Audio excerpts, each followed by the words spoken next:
Assalamualaikum warahmatullahi wabarakatuh. Al-Fatihah. A'udzubillahi minasyaitonir rajim. Bismillahirrahmanirrahim. Alhamdulillahi rabbil alamin.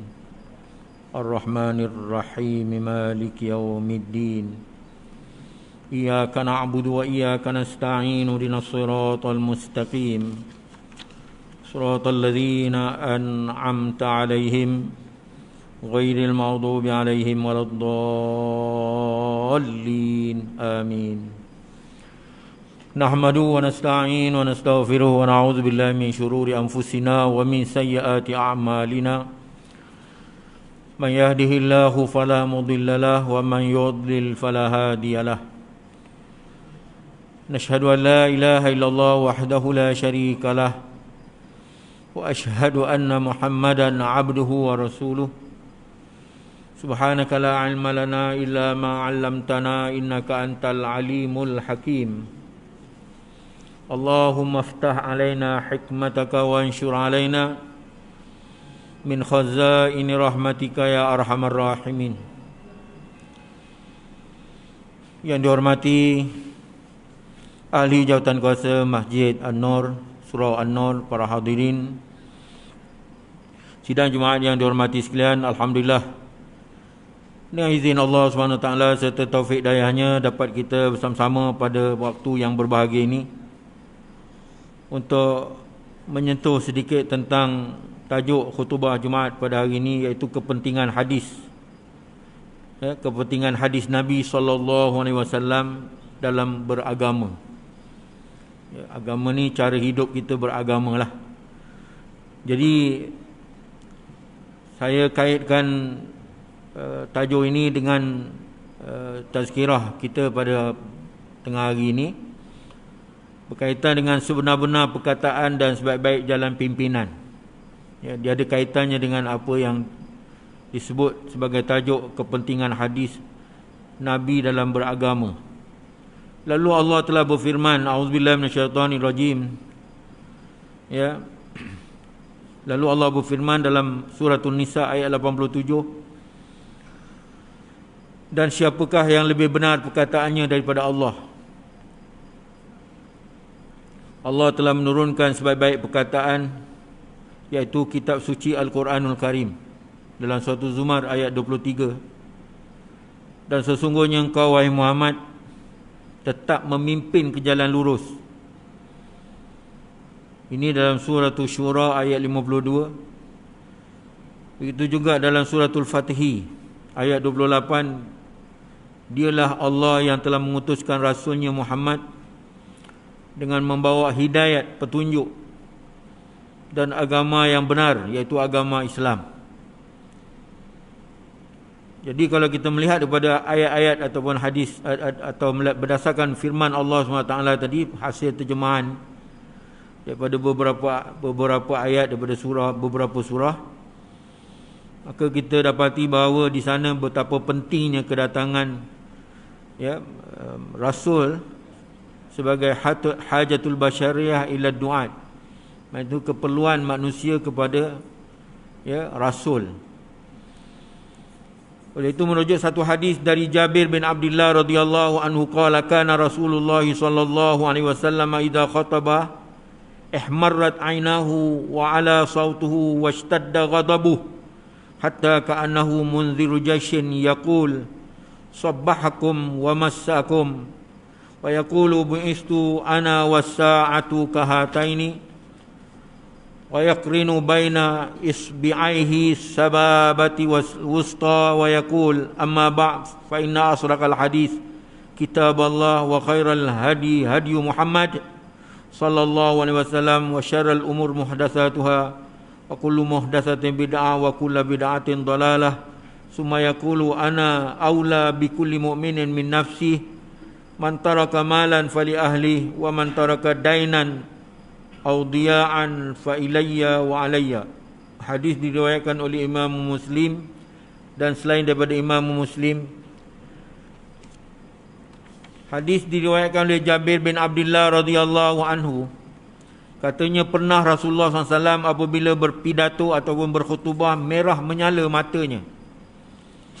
lantang suaranya dan bersangatan marahnya, sehingga seolah-olah baginda seorang pemberi amaran yang menyatakan kepada angkatan tentera tentang kedatangan musuh, dengan katanya bahawa musuh akan datang menyerang kamu pada pagi-pagi hari dan mungkin pada waktu petang, serta baginda bersabda, masa aku diutuskan dan masa berlakunya kiamat seperti dua jari ini. Lalu baginda menyatakan kedua jari tangannya, jari telunjuk dan jari tengah. Ya, jari telunjuk, jari tengah, Nabi tunjuk begini. Ya. Nabi sambil berpidato tu Nabi angkat tangan tunjuk pada sahabat. Berlakunya kiamat antara kewujudan Nabi SAW, kelahiran Nabi Muhammad SAW, sehinggalah berlakunya kiamat seperti dua telunjuk ataupun dua tangan ini, jari telunjuk dan jari tengah. Serta baginda bersabda lagi, ketahuilah selain dari itu, maka sebenar-benar perkataan ialah kitab Allah.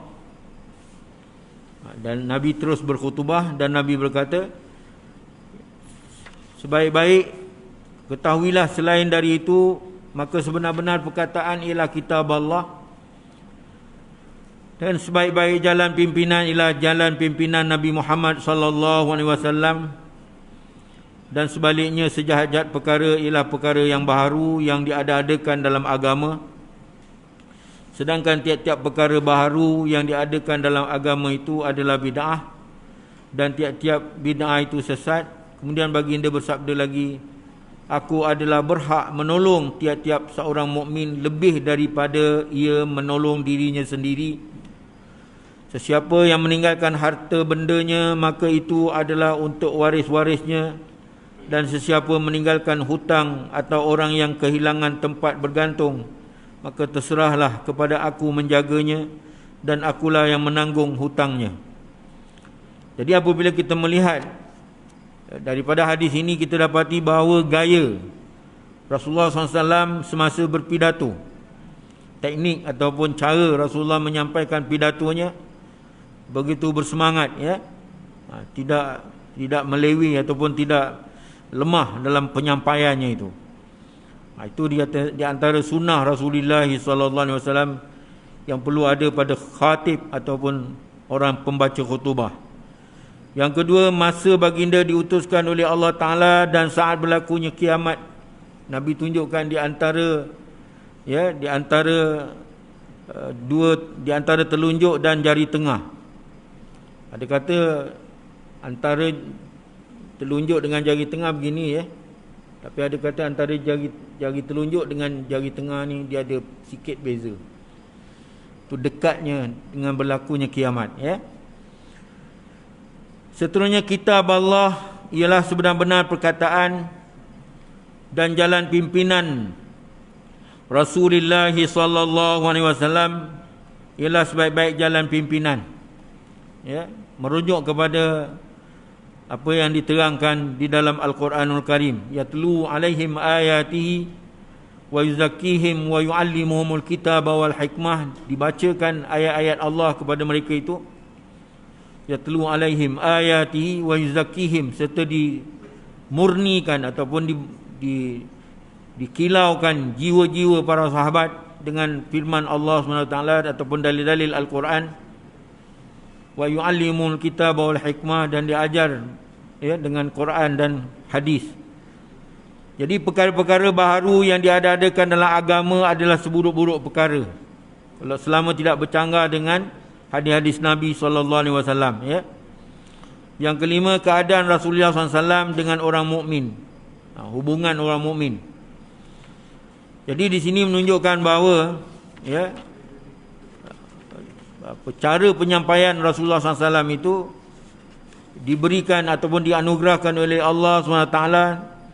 Maknanya tugas menyampaikan perintah agama adalah tujuan pokok dari perutusan Rasulullah SAW. Manakala pidato adalah salah satu cara baginda menjalankan tugas tabligh. Dengan jalan pidato Rasulullah SAW menyampaikan perkara-perkara yang mesti disampaikan, dari perkara-perkara yang sekecil-kecilnya sehingga kepada perkara yang sebesar-besarnya, apabila keadaan menghendaki yang demikian itu. Jadi semasa berpidato Rasulullah SAW tergambar pada anggota zahir, yang mana baginda kesungguhan hatinya mengenai apa yang hendak disampaikannya melalui pidatonya itu. Lebih-lebih lagi perkara-perkara yang hebat seperti berlakunya kiamat. Baginda melafazkannya dengan suara yang lantang, merah menyala matanya, dengan rupa marah nampaknya, seperti keadaan seorang panglima memerintah tentera, memberi amaran tentang serangan musuh yang akan datang menyerbu entah pada waktu pagi ataupun petang. Keadaan yang demikian adalah sangat mustahak untuk menarik perhatian dari seluruh ahli satu-satu rapat umum, kerana segala gerak-geri dan keadaan air muka pemberi pidato itu besar kesannya kepada mereka. Ini sebab itulah dianggap sebagai sunnah Rasulullah SAW dalam penyampaian pidato ini. Ya. Jadi sebab itulah dalam pidato ini ada dia kesenian dia. Sebab itu dimulai dengan puji-pujian kepada Allah. Contohnya kita kata Alhamdulillahi Rabbil Alamin. Kemudian selawat ke atas Nabi, wassalatu wassalamu ala asyrafil anbiya wal mursalin wa ala alihi wa sahbihi ajma'in. Kemudian barulah kita mulakan pidato kita. Ya. Masa baginda diutuskan saat berlakunya kiamat, meskipun masa berlakunya hari kiamat tidak ada siapa yang mengetahuinya dengan tepat melainkan Allah, tetapi Rasulullah SAW tetap menerangkan secara umum bahawa masa berlakunya kiamat itu telah hampir. Baginda membuat bandingan tentang kehampirannya itu seperti hampirnya jari telunjuk dengan jari tengah, yakni antara dua jari itu tidak ada diselangi oleh jari lain. Maka begitulah masa baginda diutuskan dengan masa berlakunya kiamat. Tidak ada rasul yang membawa wahyu yang lain yang menyelanginya. Atau bezanya masa berlaku kiamat dengan masa Rasulullah SAW diutuskan adalah seperti beza panjangnya jari tengah dan jari telunjuk. Seterusnya Rasulullah SAW memberitahu kepada kita, kitab Allah adalah sebenar-benar perkataan. Ini berarti tepatnya sesuatu yang disebut dengan keadaan yang sebenar. Jadi ketepatan itu ialah apabila yang menyebut itu mempunyai pengetahuan yang luas meliputi segala hal keadaan yang dinyatakannya. Pengetahuannya yang demikian tidak dipunyai melainkan oleh Allah Subhanahu wa taala. Innallaha 'allamul ghuyub. Kerana Allah mengetahui perkara yang gaib, ya, ya'lamus sirra wa akhfa. Allah mengetahui perkara yang zahir dan yang tersembunyi. Jadi kalau begitu kitab Allah iaitu kitab suci Al-Quranul Karim antara lain mengandungi kisah-kisah kejadian yang berlaku seperti kaum Ad, kaum Samud, kaum Bani Israel, sama ada yang berlaku sebelum daripada masa turunnya, berlaku sebelum turunnya Al-Quranul Karim semenjak zaman purba, ataupun yang berlaku kemudian daripada masa turunnya hingga hari kiamat. Jadi kalau begitu mengenai perkara yang telah berlaku, Al-Quran telah menceritakan dalam keadaan yang terbuka kepada segala lapisan masyarakat. Dan apa yang telah diceritakannya itu tidak ada sesiapa pun yang menentangnya dari golongan ahli pengetahuan yang jujur. Ya, pengetahuan yang jujur, yang betul-betul ikhlas menerima kebenaran apa yang dibawa oleh Allah Subhanahu wa taala. Sebab itu Allah sebutkan di dalam Al-Quranul Karim, afala yanzuruna ilal ibli kaifa khuliqat wa ilas samai kaifa rufi'at wa ilal jibali kaifa nusibat wa ilal ardi kaifa sutihat fadzakir.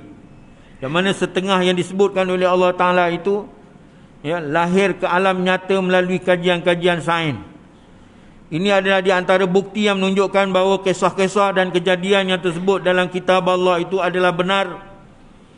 Maka demikian pula mengenai bahagian yang lain seperti bahagian hukum, bahagian pengajaran dan seterusnya adalah semuanya benar belaka. kitab Allah adalah sebenar-benar kitab kerana ilmu Allah adalah meliputi segala-galanya. Adapun berbalik kepada hadis Rasulullah SAW, kepentingan hadis Nabi SAW dalam beragama tadi, Nabi Muhammad SAW diutus untuk memimpin umat manusia ke jalan yang benar, yang boleh menyampaikan kepada matlamat kebahagiaan sejati. Jalan pimpinan baginda adalah sebaik-baik jalan pimpinan, kerana pimpinan baginda SAW adalah dengan panduan wahyu, malaikat yang diutuskan oleh Allah Azza wa Jalla, pencipta seluruh alam. Sebab itu disebut dalam satu ayat firman Allah SWT, yang mana Allah menyebutkan innaka la tahdi man ahbabta walakinnallaha yahdi man yasha. Engkau tidak boleh bagi petunjuk kepada siapa saja yang kau kehendaki ya Muhammad, tetapi Allah lah yang akan memberi petunjuk kepada siapa saja yang Allah kehendaki. Dalam buku-buku karangan mengenai pimpinan dunia yang masyhur, terdapat Nabi Muhammad SAW disebut dari jumlah mereka, ya sesungguh benar baginda termasuk dalam jumlah pimpinan dunia yang terkenal, tetapi yang lebih benarnya ialah pimpinan Rasulullah SAW. Tidak boleh ditandingi dengan pimpinan dunia yang lain, yang dalam hal memimpin rakyat mereka hanya berpandu kepada fikiran masing-masing yang sangat terbatas dalam keadaan masa yang terbatas. Tetapi Nabi Muhammad SAW setiap kali dia bertutur, dia adalah wahyu dari Allah Subhanahu wa taala. Wa ma yantiqu 'anil hawa in huwa illa wahyun yuha. Tidaklah Nabi Muhammad itu bertutur dengan hawa nafsunya, tetapi dia bertutur dengan wahyu yang diwahyukan oleh Allah Subhanahu wa taala. Adapun yang dimaksudkan dengan perkara-perkara baharu yang diadakan dalam agama itu ialah perkara yang menyalahi dengan maksud isi kandungan kitab Allah, menyalahi sunnah Rasulullah SAW, menyalahi perkhabaran yang datang daripada para sahabat, ataupun menyalahi ijma'ul ulama. Jadi perkara-perkara baharu yang demikian, itulah yang bid'ah, yang merupakan jalan baharu yang menyeleweng dari jalan yang benar. Maka sudah tentu tidak akan sampai kepada matlamat kebahagiaan sejati. Kebahagiaan yang memang dikehendaki ini bukan sahaja dalam kehidupan di dunia ini semata-mata, bahkan yang terutama sekali ialah kebahagiaan di akhirat kelak. Dan jalan ke akhirat itu tidak sesiapa yang mengetahuinya, dan tidak akan berhasil dengan perkara yang diagak-agakkan saja ataupun direka-reka sendiri oleh sesiapa pun. Dengan sebab itu, maka perkara yang menyalahi itu sudah tentu membawa bahaya yang besar dan balasan yang seburuk-buruknya. Na'udzubillah min zalik. Sebab itu di zaman Nabi pernah, Nabi sedang baca khutbah, tiba-tiba ada seorang pemuda duduk di belakang berjemur pada matahari. Rupanya dia telah bernazar untuk berpanas di bawah cahaya matahari dan tak mahu melindungkan dirinya. Rasulullah suruh batalkan nazar itu kerana dia adalah bid'ah, yang bercanggah dengan syarak. Kenalah dia membayar kifarah kerana dia bercanggah dengan syariat. Dalam Islam disebut sebagai la yukallifullahu nafsan illa wus'aha. Allah Taala tidak membebankan, melainkan Allah Taala permudahkan, illa wus'aha. Taala bagi kemudahan. Jadi keadaan Rasulullah SAW dengan orang mukmin sebagaimana yang sedia maklum bahawa tiap-tiap orang adalah berhak menjaga keadaan dirinya sendiri lebih dari orang lain. Sebab itu disebut dalam ayat la tulqu biaidikum ila tahlukah, jangan kamu mencampakkan diri kamu kepada kebinasaan. Kalau kita lihat kepada hujung hadis tadi, di hujung hadis tadi ada sebut keadaan Rasulullah SAW dengan orang mukmin bagaimana. Sebagaimana yang sedia maklum bahawa tiap-tiap orang adalah berhak menjaga keadaan dirinya sendiri lebih dari orang lain.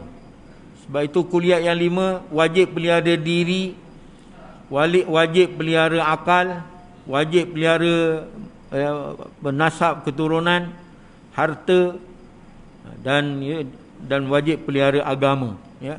Agama, diri, akal, harta dan kemaluan ataupun nasab keturunan. Ada kuliah yang 5 wajib dipelihara. Sebagaimana yang sedia maklum bahawa tiap-tiap orang adalah berhak menjaga keadaan dirinya sendiri lebih dari orang lain, tetapi Rasulullah SAW berhak menjaga keadaan setiap orang mukmin lebih dari orang mukmin itu menjaga dirinya sendiri. Ini Rasulullah sendiri sebut dalam hadis tadi, bahawa begitu cintanya Rasulullah kepada umatnya, umat Nabi Muhammad SAW, dengan sifat seorang pemimpin negara dan pemimpin agama yang membawa perutusan dari Allah Subhanahu wa taala. Baginda sallallahu alaihi wasallam mencurahkan segala daya upaya, segala kebolehan dan segala perasaan untuk kebaikan umat di dunia dan di akhirat. Jauh sekali baginda melakukan kecuaian dalam menjalankan tugas untuk kebaikan, dan tidak sekali-kali baginda berusaha untuk kepentingan dirinya sendiri. Di antara cara-cara baginda menjaga kebaikan orang mukmin ialah, ya, kesanggupan baginda menjaga orang-orang yang kehilangan tempat bergantung. Sanggup Rasulullah bersusah payah untuk membela orang yang kehilangan tempat bergantung, seperti anak yatim, ya, dan memberi hutang yang ditinggalkan oleh si mati yang tidak meninggalkan harta benda. Dari Abdullah bin Amr bin al-As radhiyallahu anhuma, dua sahabat Nabi, ya, anak dan ayah, Abdullah bin Amr bin al-As, ya, katanya, biasanya aku menulis segala yang aku dengar dari Nabi SAW dengan tujuan hendak menghafaznya. Jadi kelebihan Abdullah bin Amr bin al-As ni, dia boleh mencatat, ya, apa yang disampaikan oleh Nabi Muhammad SAW, dan dia boleh menulis, ya, apa yang Nabi sampaikan. Tujuan dia menulis kerana dia nak menghafalkan hadis-hadis Nabi itu. Lalu dilarang oleh orang Quraisy, penduduk Mekah yang dikenali sebagai Quraisyun, ya. Mereka ini berkata, patutkah engkau menulis segala yang engkau dengar, sedangkan Rasulullah SAW seorang manusia yang bercakap dalam masa marah dan dalam masa suka, ya. Nabi ni dia boleh bercakap di saat dia suka, di saat dia marah. Maksud orang kafir Quraisy tu mungkin Nabi tak dapat mengawal emosi dia, ya, pada pandangan orang kafir Quraisy. Setelah itu aku pun berhenti dari menulis. Kemudian aku berhenti daripada menulis tu, maknanya Abdullah bin Amr bin al-As ni tersentak dan langsung dia tangguh menulis. Kemudian aku menyebutkan situasi ataupun keadaan itu kepada Rasulullah SAW. Lalu baginda menunjukkan kepada mulutnya. Allah tunjuk tangan pada mulut Nabi, ya, dengan jarinya sambil bersabda, "Uktub, uktub. Fa wallazi nafsi biyadihi ma yakhruju minhu illa haqqun." Tulislah, kerana demi Allah yang diriku dalam kekuasaannya, tidak keluar dari mulutku ini melainkan yang benar, kata Rasulullah SAW. Rasulullah bersabda, tulislah, uktubu, uktub fa wallazi nafsi biyadi ma yakhruju minhu illa haqqun, rawahu Abu Daud. Tulislah, kalau kerana demi Allah yang diriku dalam kekuasaannya, dalam kekuasaan Allah Subhanahu wa taala. Ini ayat sumpah. Asalnya wallahi, billahi, tallahi, ya, tapi Nabi kata apa? Tulislah kerana demi Allah, demi Tuhan yang diriku dalam kekuasaannya, tidak keluar dari mulutku ini melainkan yang benar. sesuai dengan firman Allah SWT, wa ma yantiqu anil hawa in huwa illa wahyun yuha. Tidaklah Nabi Muhammad itu bertutur dengan hawa nafsunya, melainkan dia bertutur dengan wahyu yang diwahyukan kepadanya. Jadi hadis ini menunjukkan penulisan hadis Rasulullah sallallahu alaihi wasallam telah dilakukan oleh sahabat-sahabat radhiyallahu anhum ajmain. Baginda sallallahu alaihi wasallam mengizinkan supaya hadis itu ditulis. Segala yang disampaikan oleh baginda adalah benar. Anggapan berlakunya kesilapan dan pada penyampaian baginda sallallahu alaihi wasallam adalah anggapan yang tidak berasas. Jadi Rasulullah sallallahu alaihi wasallam diutuskan oleh Allah Taala membawa syariat Islam kepada seluruh umat manusia. Baginda adalah sebagai seorang yang menjadi maha guru yang diberi tugas mengajar. Maka segala yang terbit dari baginda sallallahu alaihi wasallam, sama ada perkataan Nabi atau perbuatan Nabi ataupun takrirnya, maknanya ketiadaan larangannya, suruh pun tidak, larang pun tidak. Kadang-kadang ada Nabi diam, Nabi tak suruh pun tidak, larang pun tidak. Seperti sembahyang sunat sebelum maghrib, Rasulullah tak ada suruh, Rasulullah diam. Para sahabat yang mendirikan sembahyang sunat sebelum maghrib itu dianggarkan ramainya yang melakukannya itu sama ramainya dengan sembahyang sunat selepas maghrib. Pada satu hari datanglah Arab pendalaman. Dia ingat orang semua dah sembahyang maghrib, padahal baru sembahyang sunat qabliyah maghrib, kata Anas bin Malik.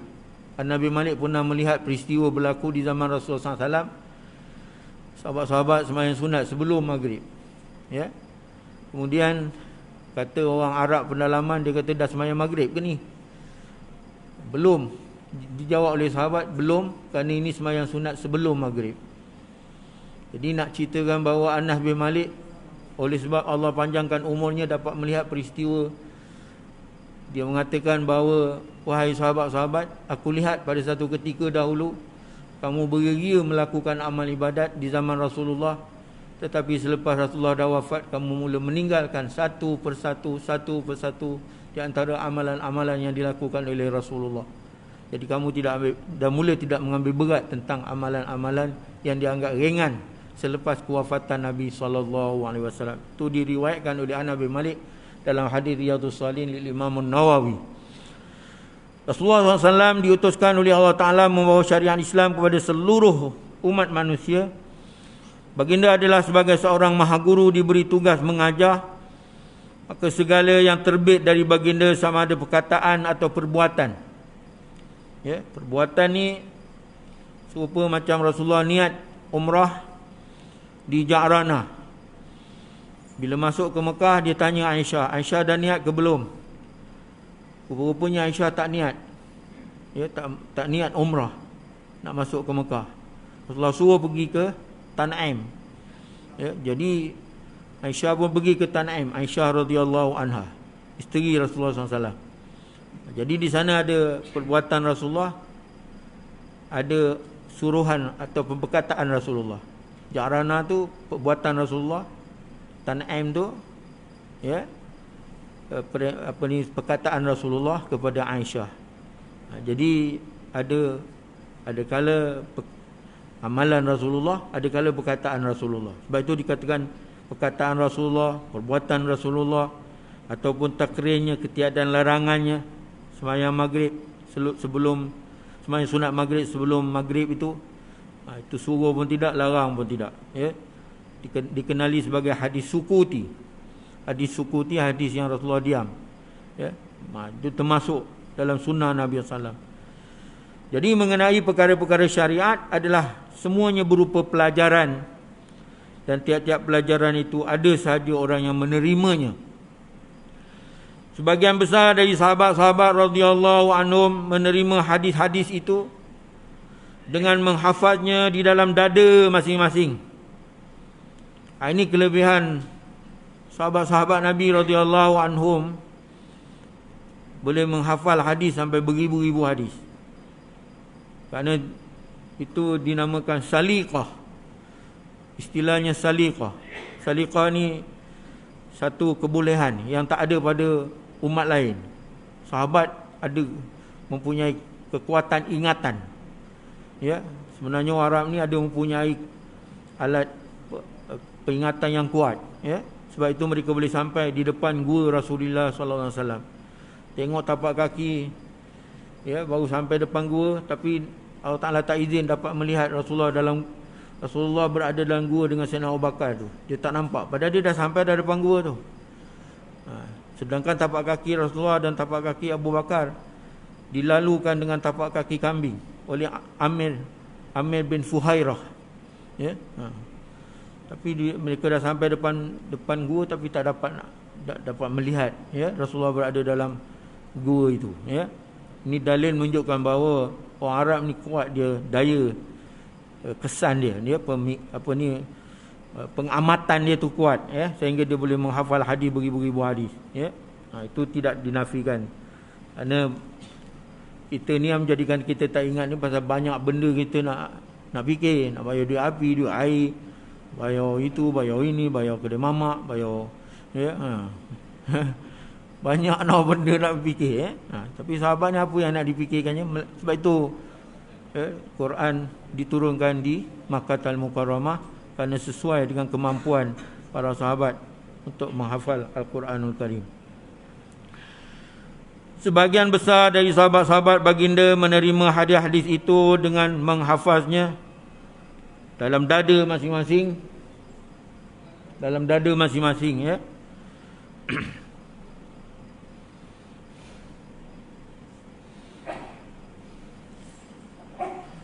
Dalam pada itu ada juga sahabat yang pandai menulis. Mereka tulis hadis-hadis itu setelah menerimanya dari baginda. Tetapi walau bagaimanapun, bagi sahabat-sahabat Nabi, cara menghafal hadis itu lebih teguh dari cara menulis.